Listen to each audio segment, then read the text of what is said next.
সে নিজেই ডিভোর্স দিয়েছে। তার মানে এই না যে তার অন্য কোথাও কোনো কানেকশন আছে।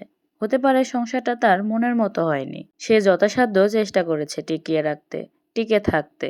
হয়তো পারেনি কোনো কারণেই, তাই সেপারেশনকে বেছে নিয়েছে। ডিভোর্স পেপারে সাইন করে মুক্তি দিয়েছে গলায় কাটার মতো আটকে থাকা সম্পর্ককে। যন্ত্রণা নিয়ে বেঁচে থাকার চেয়ে একা একাই একটু প্রাণ খুলে বাঁচার সুযোগ দিয়েছে উভয়কে। আর এদিকে সমাজ তাকে নষ্টা, কুলোটা, পরকীয়ার মতো বিভিন্ন অভিযোগে অভিযুক্ত করছে, কিন্তু মেয়েটার কোনো মাথা ব্যথা নেই। সে এর চেয়েও জঘন্য জীবন দেখেছে বলেই ডিভোর্স পেপারে সাইন করেছে। ডিভোর্সের কথা শুনলেই মানুষ আঁতকে ওঠে। অনেকে তো ডিভোর্স হয়ে যাওয়ার ভয়ে কখনো আওয়াজ তোলে না, প্রতিবাদ করে না, মরে যেতে চায় তবুও ডিভোর্স না। তাহলে ভেবে দেখুন এটা কতটা ভয়ঙ্কর একটা ডিসিশন হতে পারে মানুষের জীবনে। ডিভোর্স পেপারে সাইন করা চারটিখানি কথা নয়, তবুও যারা করে তারাই জানে এর কষ্টটা কেমন। আর হ্যাঁ, যে মেয়েটা এত সাহস সঞ্চয় করে নিজে থেকে ডিভোর্স দিয়ে এসেছে, তাকে আপনি যতই যাই বলুন না কেন, সে পরোয়া করে না। এগুলোর কারণ সে বাঁচতে শিখে গেছে।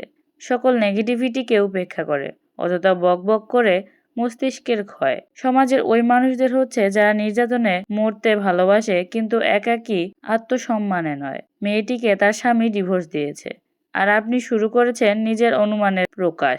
আপনার প্রবলেম না এটা, প্রবলেমটা পুরো সমাজের, যেখানে আপনার মাইন্ড বিল্ড আপ হয়েছে যারা ভালো হলে ভালো আর মন্দ হলে মন্দ। মেয়েটার প্রবলেম খুঁজতে গিয়ে ভুলেই যাচ্ছেন ছেলেটার প্রবলেমও থাকতে পারে। ছেলেটা হয়তো তার যোগ্য না, কিংবা দুজনেই একে অপরের সঙ্গে সুখী না, তাই ডিভোর্স দিয়েছে মিউচুয়ালে। এদিকে মানুষ শুরু করেছে সমালোচনা। সব ছেড়ে মেয়েটার ফিউচার, পাস্ট সব ঘাটাঘাটি শুরু করে দেয়। অদ্ভুত। তার প্রেজেন্ট সময়ে সাহস দরকার, অনুপ্রেরণা দরকার কারো, অতীত বা বর্তমানের বিশ্লেষণ নয়। কথার আঘাতে বাঁচতে দেয় না তাকে। ডিভোর্স যেন পাপ। চিন্তা ভাবনা পরিবর্তন করুন।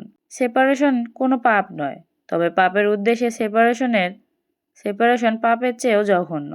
কেউ যদি কাউকে ছেড়ে আসতে চায় বা কাউকে ছাড়া বাঁচতে চায়, তাহলে তাকে সেভাবেই বাঁচতে দিন। জোর করে বেঁধে কি হবে? জীবনটা যদি উপভোগ না হয়ে অভিশপ্ত হয়ে যায়। কারো ব্যক্তিগত বিষয়ে মন্তব্য করা উচিত না।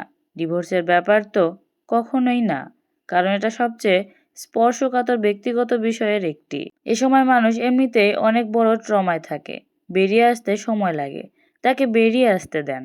নিজেকে তার জায়গায় রেখে একবার ভেবে দেখুন, সব পরিষ্কার হয়ে যাবে। পারলে কারো জীবনের অনুপ্রেরণা হয়ে বাঁচুন।